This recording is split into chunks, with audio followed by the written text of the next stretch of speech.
Descartes y la interpretación matemática del mundo.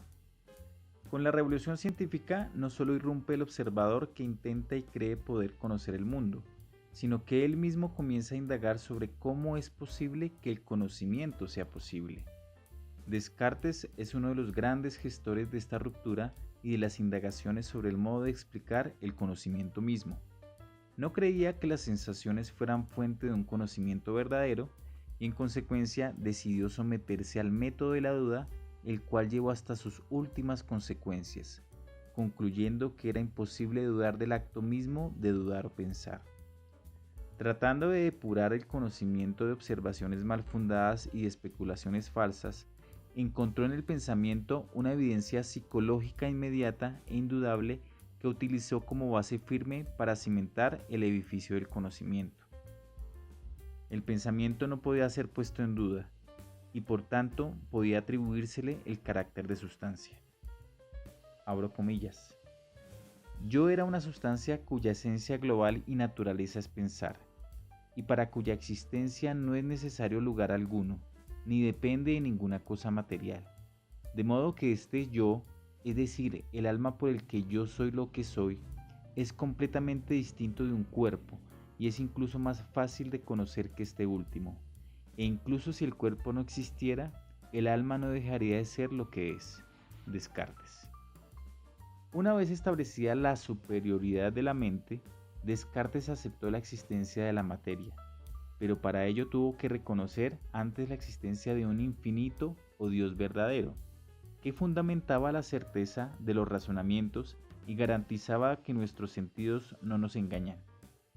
Descartes estableció una división entre, por un lado, la materia dotada de extensión que ocupa un lugar en el espacio, res extensa, y por el otro, las mentes humanas racionales que eran de naturaleza inmaterial, res cogitans.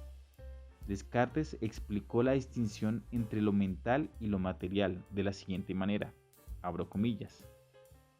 Hay ciertos actos que llamamos corpóreos, como el tamaño, la figura, el movimiento y demás cosas que no pueden concebirse sin extensión de espacio, y llamamos cuerpo a la sustancia en que residen.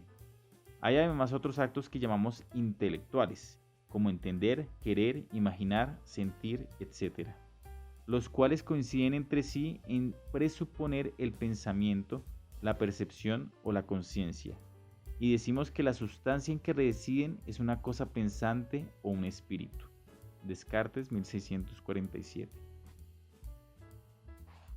Estos dos ámbitos de la realidad, el mental, res cogitans, y el material, res extensa, se distinguen de un modo profundo por cuanto a cada uno corresponde una sustancia distinta, motivo por el cual ha predominado una explicación ontológica a este dualismo.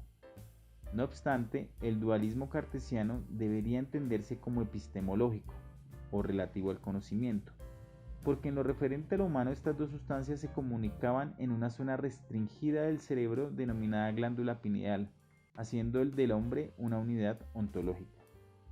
Según Botero 2007, este dualismo epistemológico conduce a un paralelismo mente-cuerpo, donde la res cogitans representa a la res extensa y la res extensa se refleja en la res cogitans. A Descartes se le acusa de haber roto la unidad inherente al ilusoísmo jónico y al hilemorfismo aristotélico, y por tanto de haber confeccionado un escenario que excluía la vida como un fenómeno que existe a causa de y para sí misma. En todo caso, el dualismo dio paso a la imagen de la máquina, convirtiéndose en la metáfora favorita de la ciencia para referirse al mundo y a los organismos. De acuerdo con esta imagen, el universo fue diseñado, construido y puesto en funcionamiento siguiendo unas leyes matemáticas eternas e inmutables. En consecuencia, todas las plantas y los animales, al igual que el cuerpo humano, se comenzaron a concebir como máquinas inanimadas. Solo las mentes humanas racionales eran no mecánicas, espirituales, y poseían la capacidad divina de comprender el orden matemático del mundo.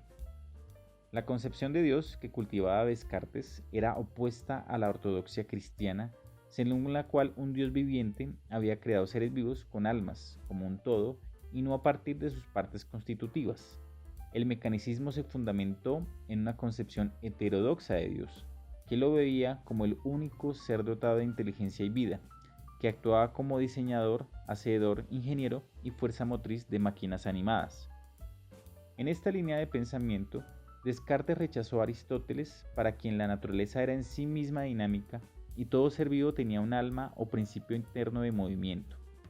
Asimismo, Descartes despojó a la naturaleza de alma y propósito y supuso que el espíritu humano interaccionaba con el cerebro humano a través de la glándula pineal sin explicar dicha interacción.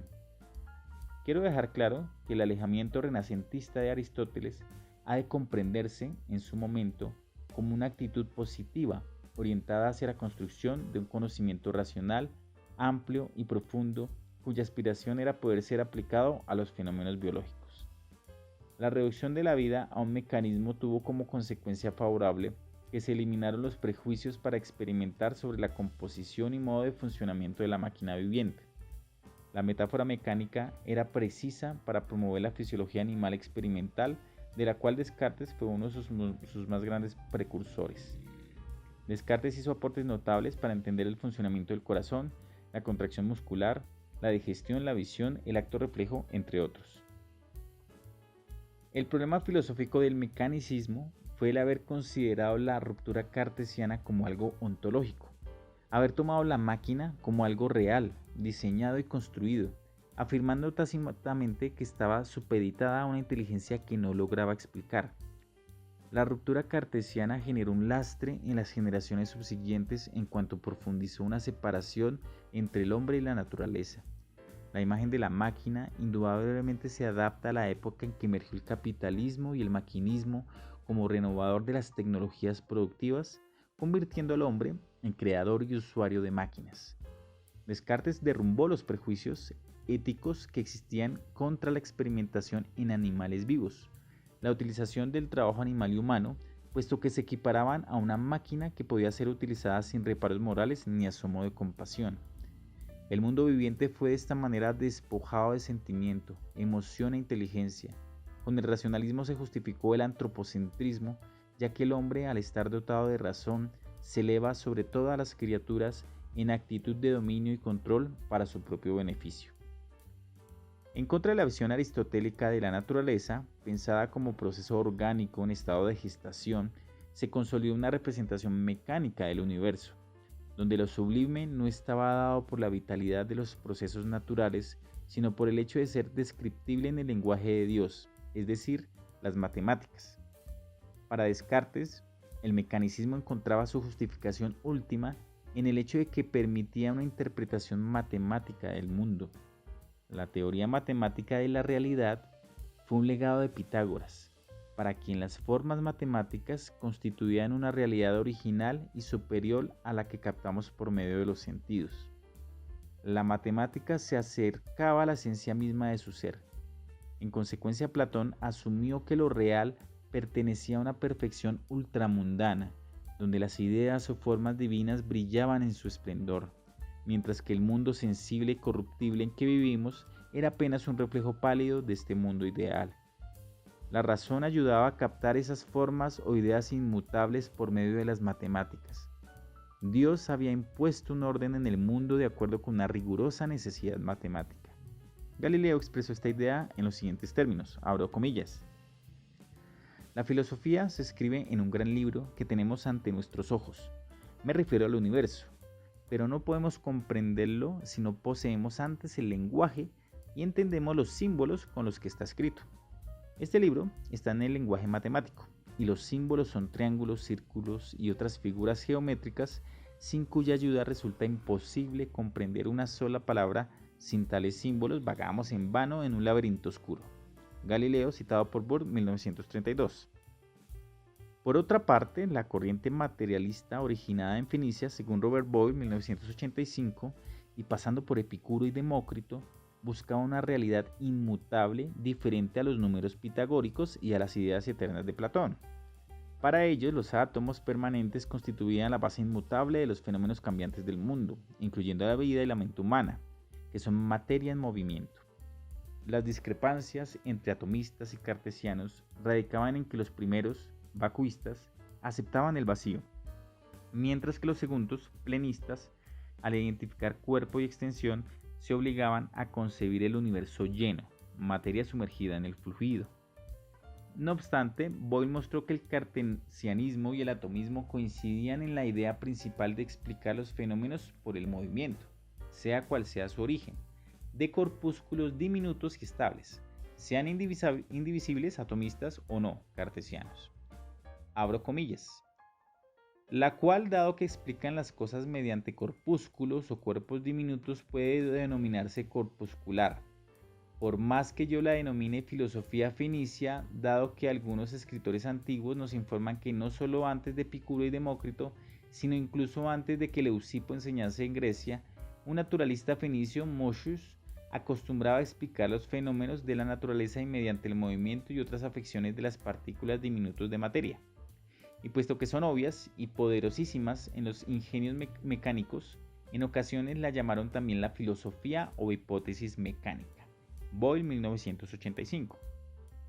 Pero si los organismos son máquinas carentes de vida, ¿de dónde les viene su principio de movimiento? Para Descartes, la transmisión de fuerzas requería un medio fluido que penetraba los espacios más íntimos entre las sustancias. Se extendía más allá de la atmósfera, llenaba todos los rincones del universo, de modo que no había vacío. Las fuerzas se transmitían por medio de vórtices turbulentos que se producían en dicho fluido, estableciendo un contacto directo con las partes que mediante expansiones y contracciones difundían el movimiento a las partes rígidas constitutivas de la máquina. La Tierra estaría flotando en ese fluido que la arrastraba por un remolino haciéndola girar alrededor del Sol. Descartes se horrorizaba con el vacío.